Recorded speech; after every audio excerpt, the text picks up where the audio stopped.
Well, I think it was the writers, Bourne and Co., who actually wrote Instant Love. I think they wrote Extraterrestrial, if I remember correctly. And he had that there for me to sing on, you know. So Did you sing in came around. Did you sing in a studio with live instruments? There's a lot of synthesis there. No. He had a synthesizer and the keyboards and stuff, you know. There wasn't live musicians on there, from what I remember. Wow. Those days were precious. And tell us how you came to record under the name Sylvia Love. I remember when Glenn first called me, he said, you would know her as Sylvia Love. And I said, yes, I remember the label. It was black. It said Sylvia Love on it. How did you record under that name? Well, I was a bit skeptical about calling myself Sylvia Love because I wanted to keep my real name. But they said that there was a Chantal Pierre under RCA in France. But I really think that Instant Love and Sylvia Love, I mean, you know, it goes hand in hand, doesn't it? I suppose it was a setting point, you know, for them. I see. Well, you know, back in that time, Chantal, of course, Donna Summer was huge. Were they trying to groom you to be a Donna Summer that originated from the United Kingdom, or what was the dynamic there with someone like a Donna Summer? No, I don't think they had that in mind. They just no, I don't think they referred that to me at all.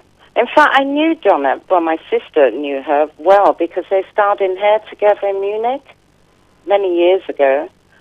So I met Donna a couple of times back in the day. But I can't remember Trevor ever saying that to me, no. I see. Well, that had to be interesting meeting Donna Summer. There probably, I heard Giorgio Moroder's name mentioned along with your name. I met him in Munich too, yeah. Yeah, he's a very nice chap, you know. I met him all those years ago, and in fact, I remember being in his studio while he was making that music to Midnight Express. So that was quite exciting for me. I'll be darned. Well, it had to. Giorgio Moroder was just incredible. And I think every listener here has heard his music, whether they know his name or not. He was ubiquitous. Oh, gosh, yes. Yes, very, very good. What a talent. Yeah. What a talent. Sylvia, rather, Chantal, we have another legendary DJ on the line to speak with you. We have Mr. Larry Sanders on the line. Now, Larry Sanders comes to us from the Sandpiper fame on Fire Island, and Larry is one of the how do we put it? First generation DJs is, I think, the best way to put it. Larry, welcome to the show. Hello, Peter. Hi, sweetheart. Welcome. And we have Sylvia with us. Sylvia. Hello, Larry. Hello. Welcome to America. Thank you.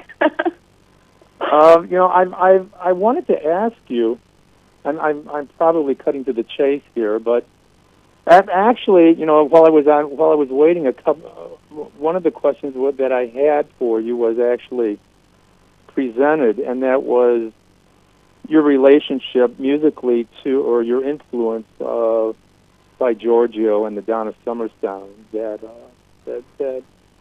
began in 1977 or with "I Feel Love." Of course, her first album was way before that. I think 1974, but nonetheless, the Giorgio sound with "I Feel Love." Were you actually influenced a couple years later by that music in '77? Right. Was I influenced? Yes. Yeah. Well, not really, because I didn't write the song or anything. It was written for me. I see. I think, you know, Glenn had mentioned also that you know, there were some comparisons between the "I Feel Love" sound and your "Instant Love" and "Extraterrestrial Lover" tracks. That, you know, there were just there's similarities, and it was quite uncanny. But I left New York in '78, and moved to Detroit, and I built a record pool and provided music for 60 DJs, and I'm kind of, excuse my English, kind of pissed off because our record pool was never serviced with your music. And I'm sorry, sure I didn't hear that. Excuse me? Chantal, Larry was saying that he's upset because apparently the record pool... I'm just playing. I'm not really upset either. Yeah, that the record pool in New York did not have the Instant Love track for whatever reason. Well, the record pools in Detroit were not serviced, and I'm just wondering if your music, your song, these two songs in particular were, because they got rotation here in the clubs in America, and I'm just wondering what the channels were to get them to the turntables here in America. If it was actually your label RCA, it was RCA America. It was London. RCA London, England. Okay. Yeah. But I'm just kind of puzzled that such a great song did not get the play that it really deserves here in America. Oh, thank you very much. So nonetheless, 60 DJs in Motown never received your song, and so Motown missed a golden opportunity to be turning your record. And maybe they didn't do enough to promote it. I'm sure our loss. And anyways, it would be great if to hear you do something anew. And, I agree, Larry. I agree absolutely. Maybe the children are all grown up now, and you have a little free time to get back into the studio. I'm not pushing. Maybe you they are, but maybe they're not. Well, anyway, Sylvia, God bless you, and nice talking with you. And God bless you, Larry. Thank you very much for calling. Okay, you take care. Thank you, Larry. You too. Okay, good night now. Good night. Good night, sweetheart. And that was Mr. Larry Sanders calling from the San Francisco area. And Larry was pointing out that perhaps the East Coast did not see the Instant Love track in circulation through the DJ record pools. I was on the West Coast at the time playing, and I know Glenn Rivera was on the West Coast playing, so we were in fact exposed to it. Sylvia, do you mind if we I keep calling you Sylvia. I can't help it. It was on the album. It was on the label. Chantal, I really would like the listeners to hear Instant Love and of course Extraterrestrial Lover in a little while, because your singing is absolutely beautiful. And in fact you could compare it to Donna Summer because it's at least as good. I mean, you guys are so much on the same par. So let's run that 12-inch single, Bob. It's called Instant Love. Okay.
all. I have to laugh. I must tell you that in my wildest dreams, I never actually really expected to ever hear that song again because it was lost along the way, much less ever get to play it for people on a worldwide radio stream. This is really just my mind is spinning. I just it's hard to wrap my head around it. How long did it take you to? Did you? You're very welcome. Did you record that in one take? How long did it take for your work for you to actually do that?